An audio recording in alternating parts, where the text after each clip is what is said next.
Bonjour, je suis Dr Vikram Singh Jatan et je suis pédiatre à Welkin Hospital. Bon, le système immunitaire, c'est notre système de défense à nous. Il nous protège, il nous aide à combattre des maladies infectieuses à travers des bactéries ou des infections virales ou peut-être d'autres types d'infections qu'on peut avoir. Alors, ce qui se passe, c'est qu'on a des anticorps dans notre corps, à l'intérieur de nous.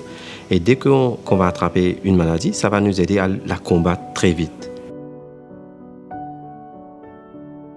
Les symptômes d'un système immunitaire qui sont déficients chez l'enfant peuvent se montrer comme un enfant qui va se présenter couramment avec des infections de la gorge, les rhumes, des infections pulmonaires, et peut-être aussi l'enfant aura des problèmes de croissance et problèmes de peau. Il y a bon nombre d'infections chez l'enfant, et notamment les infections de la gorge, le rhume et les poumons sont les plus fréquentes. Du côté des bactéries, il y a différents types de bactéries. Les plus courants, ce sera les types qui vont vous donner une angine, et peut-être des autres symptômes qui sont viraux, qui vont vous donner beaucoup de nasopharyngite chez les enfants.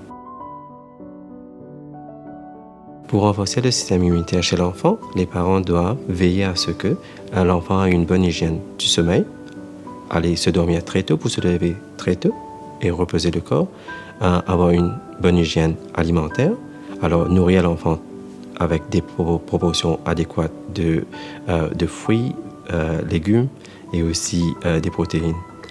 Et il faut que l'enfant apprenne à avoir une bonne hygiène de propreté. Alors il faut se laver les mains couramment et aussi de mettre des vêtements qui sont propres. En plus de ça, il faut que l'enfant se sente bien et n'est pas stressé. Alors s'il y a des problèmes familiaux, ça peut causer du stress et ça va engager des soucis sur l'enfant qui va peut-être diminuer le système immunitaire.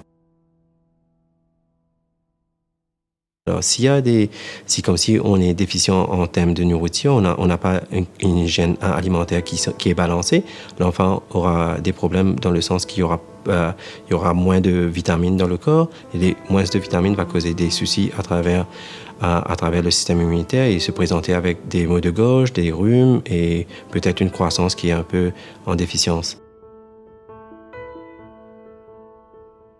Oui, moi je préconise beaucoup les remèdes de grand-mère, comme on disait à l'époque, et maintenant on dit ça des remèdes naturels. J'aime que les parents investissent dedans, avant tout, avant qu'on investisse sur les médicaments. Alors, s'ils ont déjà recours aux remèdes naturels, ça a aidé les enfants, moi je dis de continuer sur les remèdes naturels et ne pas investir dans les médicaments.